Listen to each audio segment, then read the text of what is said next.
Step 2 is institutional वाले box पर टिक करें। स्टेप 3 ऐप अपने आप हाउस होल्ड नंबर 999 दे देगा।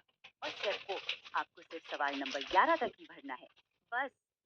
चलिए, थियोरी तो बहुत हो गई। अब असल फील्ड की बात करते हैं।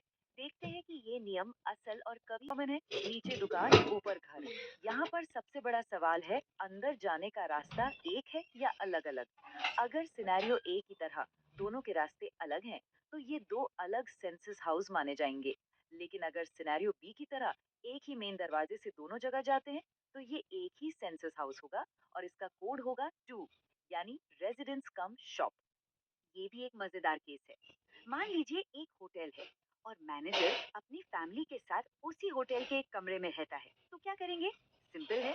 कमरा नंबर 101 जहां मैनेजर की फैमिली रहती है, वो एक अलग सेंसस हाउस होगा, कोड 1 रेजिडेंस के साथ। और बाकी का पूरा होटल वो एक दूसरा सेंसस हाउस होगा, जिसका कोड 5 होटल स्लैश लॉज होगा। पीजी को लेकर भी अक्सर सवाल उठते हैं। तो यहाँ फैसला इस बात से होता है कि वो पीजी रजिस्टर्ड है या नहीं, और क्या वहाँ एक कॉमन किचन है। अगर जवाब हाँ है, तो वो एक इंस्टीट्यूशनल हाउस होल्ड है। और अगर नहीं, तो वहाँ जितने भी लोग रहते हैं उन सबको एक अलग नॉर्मल हाउस होल्ड माना जाएगा। और राइट, तो हमने काफी। चलिए एक बार फटाफट से सबसे ज्यादा, वो सच में खाली है, कोई यूज नहीं हो रहा। लेकिन लॉक्ड का मतलब है कि घर के लोग रहते तो यही है, पर अभी कहीं बाहर गए हुए हैं। हो सकता है किसी सफर पर, तीर्थ यात्रा पर, या किसी काम से। घर उनका ही है, बस वो अभी वहां मौजूद नहीं है। तो ऐप में क्या करना है?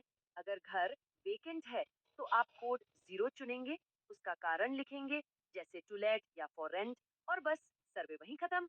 लेकिन अगर घर लॉक्ड है, तो आप उसका असली यूज चुनेंगे, जैसे कोड 1 रेजिडेंस, और फिर इज लॉक्ड वाले छोटे से बॉक्स पर टिक कर देंगे। जैसे ही आप ये करेंगे, ऐप आपको सीधे मोबाइल नंबर वाले सवाल पर ले जाएगा। ठीक है, तो नॉर्मल केसेस तो